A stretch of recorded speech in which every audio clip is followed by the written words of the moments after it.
Hello students, welcome back to another video. अगर आप लोग बीए फर्स्ट सेमेस्टर में हैं, पॉलिटिकल साइंस पढ़ रहे हैं, तो आज की वीडियो में पॉलिटिकल साइंस का यूनिट नंबर 3 हम पढ़ने वाले हैं। और आज की जो क्लास है इंग्लिश मीडियम के स्टूडेंट्स के लिए है। हिंदी मीडियम वाले बच्चों के लिए हम सारी क्लासेस अपलोड कर चुके हैं हिंदी में नोट्स के साथ, तो वो BA first semester political science की प्लेलिस्ट जरूर चेक करेंगे ताकि उनको अपनी हिंदी में हर एक सब्जेक्ट की क्लासेस मिल सके हमारे चैनल पर। आज हम देखेंगे फर्स्ट सेमेस्टर पॉलिटिकल साइंस का यूनिट नंबर 3 इंग्लिश मीडियम वाले बच्चों के लिए। तो यूनिट नंबर 3 में आपको पढ़ना है fundamental rights, fundamental duties, directive principle of state policy. ये 3 टॉपिक्स आपको यूनिट नंबर 3 के अंदर पढ़ना है। तो आज की वीडियो में हम केवल फंडामेंटल राइट्स के बारे में पढ़ेंगे, सेकेंड वीडियो में हम फंडामेंटल ड्यूटीज को पढ़ेंगे एंड थर्ड वीडियो में directive principle of the state policy को पढ़ेंगे। यानी यूनिट नंबर 3 पर आपको 3 वीडियोस हमारे चैनल पर मिलेंगी, तो आप चेक करके पढ़ाई करते रहिएगा।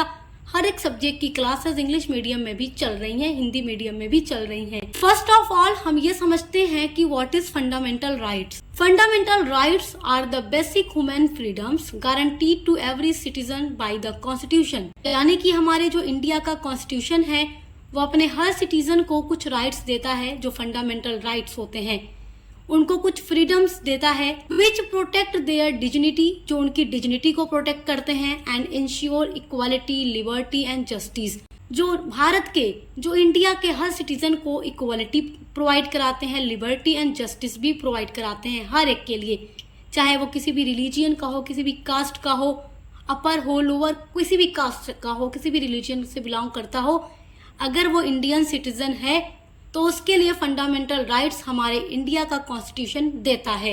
दे act as essential rights that the government must respect and can not take away expect under certain lawful conditions. और हमारे इंडिया का कॉन्स्टिट्यूशन जो हमें फंडामेंटल राइट्स देता है, तो उन राइट्स को गवर्नमेंट ले नहीं सकती। गवर्नमेंट को भी उस राइट्स का रिस्पेक्ट करना होगा और उनको भारतीय नागरिकों से यानी इंडियन सिटीजन से छीना नहीं जा सकता, क्योंकि हमारे कॉन्स्टिट्यूशन के अंदर सारे फंडामेंटल राइट्स के बारे में लिखा गया है जो भारत के हर नागरिक को दिया जाता है, और गवर्नमेंट को भी उसकी रिस्पेक्ट करना है और उसको छीना नहीं जा सकता। बस कुछ विशेष कंडीशंस होती हैं, उन्हीं चीजों में इस राइट्स को रोका जा सकता है, लेकिन छीना नहीं जा सकता। The fundamental rights enshrined in part 3 of the constitution of India articles 12 to 32। तो जो फंडामेंटल राइट्स है वो हमारे इंडियन कॉन्स्टिट्यूशन के अंदर पार्ट 3 में है, और आर्टिकल 12 से लेकर 32 तक फंडामेंटल राइट्स के बारे में हमारे कॉन्स्टिट्यूशन के अंदर बताया गया है। हमारे इंडियन कॉन्स्टिट्यूशन में टोटल 6 फंडामेंटल राइट्स हम इंडियन सिटीजन को प्रोवाइड किए जाते हैं, और वो कौन कौन से 6 फंडामेंटल राइट्स हैं, आइए उनके बारे में जानते हैं। यहाँ पर देखिए वो 6 फंडामेंटल राइट्स नोट किए गए हैं। आइए देखते हैं कि किस आर्टिकल से लेकर किस आर्टिकल तक कौन कौन से फंडामेंटल राइट्स बताए गए हैं हमारे इंडियन कॉन्स्टिट्यूशन के अंदर। जो हमें पहला राइट दिया जाता है वो है राइट टू इक्वालिटी, यानी समानता का अधिकार, जो हमारे भारतीय संविधान के आर्टिकल 14 से लेकर 18 तक बताया गया है।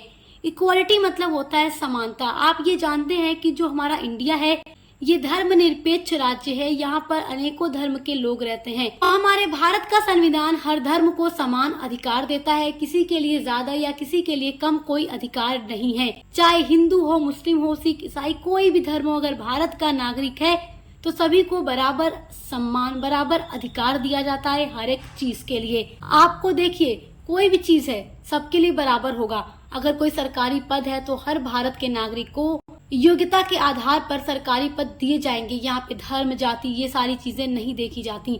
तो फर्स्ट फंडामेंटल राइट हमारा यही है, राइट टू इक्वालिटी। जो सेकेंड फंडामेंटल राइट हमको दिया जाता है वो है राइट टू फ्रीडम।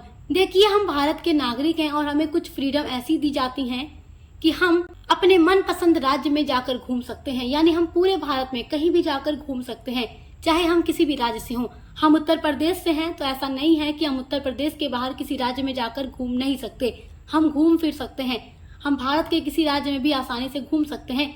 इसका पूरा अधिकार हमारा भारत का संविधान हम भारतीय नागरिकों को देता है। हम कोई भी व्यवसाय करके रोजी रोटी कमा सकते हैं। हाँ, ऐसा कोई काम नहीं कर सकते जिस पर सरकार ने पहले से ही रोक लगा दी हो, जिसको करना इलीगल हो, वो नहीं किया जा सकता, क्योंकि उसको करने पर सरकार पनिशमेंट देगी, दंड दिया जाएगा। जिन चीजों को करने पर सरकार ने रोक लगाई है वो काम नहीं करना है, बाकी कोई भी काम करके हम अपनी रोजी रोटी कमा सकते हैं। तो ये सारे भी अधिकार भारतीय नागरिकों को दिए जाते हैं। और राइट टू फ्रीडम का जो अधिकार है ये हमारे भारत के संविधान के आर्टिकल 19 से लेकर 22 तक दिया गया है। उसके बाद जो थर्ड फंडामेंटल राइट हमें दिया जाता है वो है राइट अगेंस्ट एक्सप्लॉयटेशन, जो आर्टिकल 23 से लेकर 24 तक है।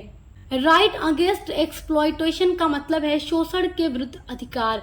शोषण के विरुद्ध अधिकार का मतलब ये है कि देखो, भारत में किसी भी इंसान को बेचा नहीं जा सकता, खरीदा नहीं जा सकता।